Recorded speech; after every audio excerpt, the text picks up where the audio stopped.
exclusive live radar and 9-day forecast, so you'll know first. This is First Alert Weather. Let's just say we have some generous people in our That. community. We you know do. that. So now that we've reached the goal, let's just go and help even some more. I agree. All right, tomorrow we have a First Alert Weather Alert Day. Yes. Mainly because of thunderstorms. This time of year, of course, you know it can get fairly bumpy, shall we say.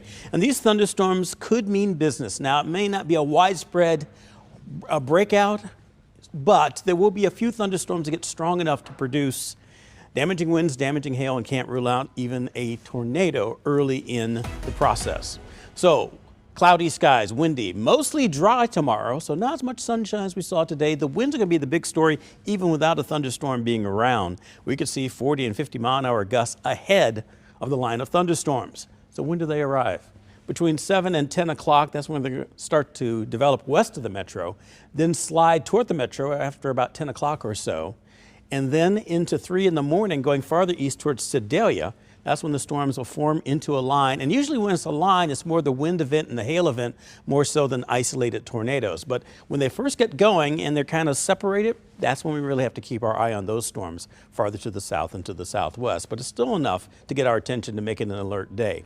And there's the area that I'm concerned about when they start to pop up, and they will be individual, what we call discrete cells. And then they'll merge into a line, but everybody's going to have to deal with it between 9 and 3 in the morning. So let's talk about it. It is once again going to be primarily late tomorrow into early on Wednesday. That's when we can see those severe thunderstorms possible. As mentioned, between 9 and 3, just so you get your bearings, you know most of the day is going to be fine. And the main threat, hail and wind, and that isolated threat for a tornado cannot be ruled out.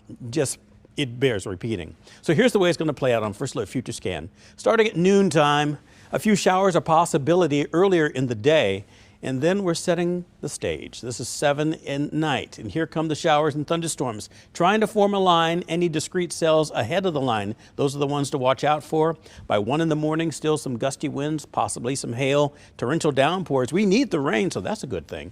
Then by 7 in the morning on Wednesday, it's all to the east of us, so we don't have to worry about that.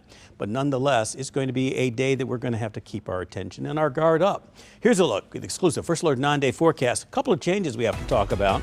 But the 12-hour forecast will start in the 40s, cloudy skies, couple showers a possibility. These are not the severe ones. And the high temperature gets up to 66 with a southeast wind at 15 to 25 with gusts even higher than that.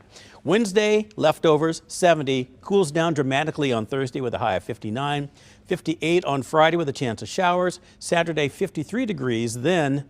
But look what happens early next week. Sunday, the morning temperature 35, afternoon high of 56. And early next week, a couple of mornings could be close to freezing as the pendulum swings back the other direction. Morning temperatures very close to freezing, so if you do have tender plants outside, this is going to be one of those mornings we're going to have to watch out for. And even into Tuesday morning, it stays close to freezing as well, but it starts to bounce back in the afternoons, getting into the 60s once again, Maria. So yeah, we have some changes for just about everybody's tastes.